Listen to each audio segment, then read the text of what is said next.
जय श्री राधे। पूज्य श्री सद्गुरुदेव भगवान के चरणों में प्रणाम। आज पूज्य श्री राधा बाबा प्रेम सत्संग सुधा माला पुस्तक के अंदर कहते हैं, यह जो अशांति है और हमारे से साधना नहीं बनती, इसमें एक ही कारण है कि आपको संत एवं भगवान पर श्रद्धा नहीं है। पाप के संस्कार श्रद्धा होने में बाधक होते हैं। इसलिए संत कहते हैं भजन करो, निरंतर भजन करो। भजन करने से अंतःकरण का मैल मिट जाएगा। और मैल मिटा कि बस विक्षेप और आवरण तो बहुत ही आसान चीज़ें हैं। भाई जी ने एक बार बड़े प्रेम से कहा था, मनुष्य को केवल एक काम करना है, भजन के द्वारा मल का नाश कर देना है। बिल्कुल इतना ही काम उसको करना पड़ेगा। यह काम उसे ही करना पड़ेगा। रहा विक्षेप अर्थात मन की चंचलता, इसे दूर कर देंगे संत, तथा भगवान ने जो पर्दा डाल रखा है उसे हटाकर वे सामने आ जाएंगे। यही आवरण भंग है। दृष्टांत दिया था, जैसे दर्पण है, उस पर गंदगी चढ़ी हुई है, वह हिल रहा है और पर्दे लगे हैं। अब रगड़ रगड़ कर साफ कर दो बस। अब रगड़ रगड़ कर साफ कर दो बस, तुम्हारा इतना ही काम है। संत नीचे ऊपर पेंच कसकर हिलना भटकना नष्ट कर देंगे। भगवान पर्दा हटा देंगे। बस फिर मुख स्पष्ट दिखने लग जाएगा। रगड़ने से यदि परिश्रम का अनुभव हो तो साबुन से धो दो। निरंतर नाम का जप सहज साबुन है।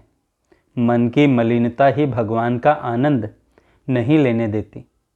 अभी आपने लीला की, तत्व की इतनी बातें सुनी, पर इनका आनंद सबको एक समान नहीं मिला होगा। इसमें एकमात्र कारण है मन की मलिनता।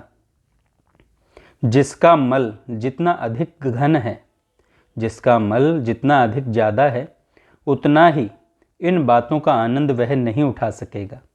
नहीं तो इतनी देर की बातचीत में श्री कृष्ण का नाम जितनी बार आया, जब जब उनके गुणों की बात हुई और वृत्ति ने उसे पकड़ा, उतनी उतनी बार हृदय पिघलकर बहने सा लगा होता। आप पद सुनते हैं, कृष्ण नाम जपते मैं श्रवण सुन्यो रियाली, भूली री भवन हो तो बावरी भईरी। इसमें रत्ती भर भी अतियुक्ति नहीं है, न यह निरी भावुकता की बात है। बिल्कुल सत्य है।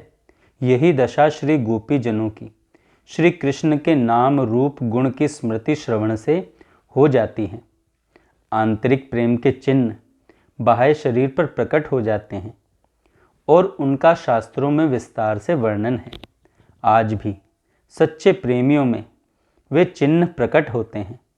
एक रघु बाबा थे गोरखपुर में। उनमें तनुता का इतना प्रकाश हुआ था और भी कई प्रेम विकार उनके शरीर पर स्वयं भाई जी ने समय समय पर देखे। प्रेम पथ की तो बात ही निराली है। साध्य साधन एकमात्र श्री कृष्ण होंगे, वहाँ पथ शुरू होगा। अभी तो जड़ शरीर का आराम और नाम का मोह पग पग पर पछाड़ रहा है।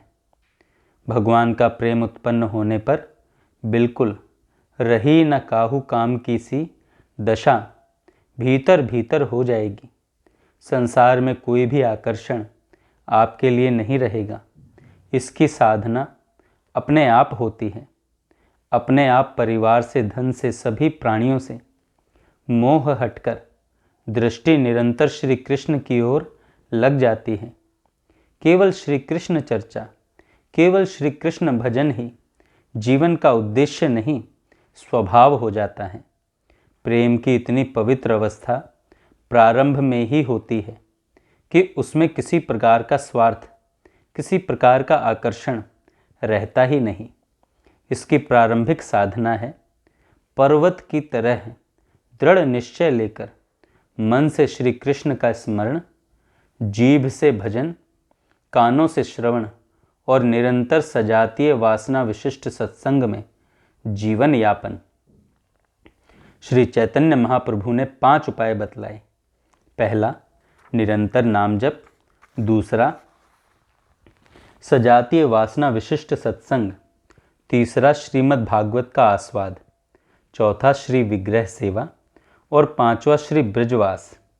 श्री रूप गोस्वामी जी ने लिखा है कि ये पांचों इतनी विलक्षण शक्ति संपन्न साधनाएं हैं कि कल्पनातीत शीघ्रता से भाव, जो प्रेम की पूर्व की अवस्था है और जिसका नाम रति भी है, उत्पन्न हो जाता है।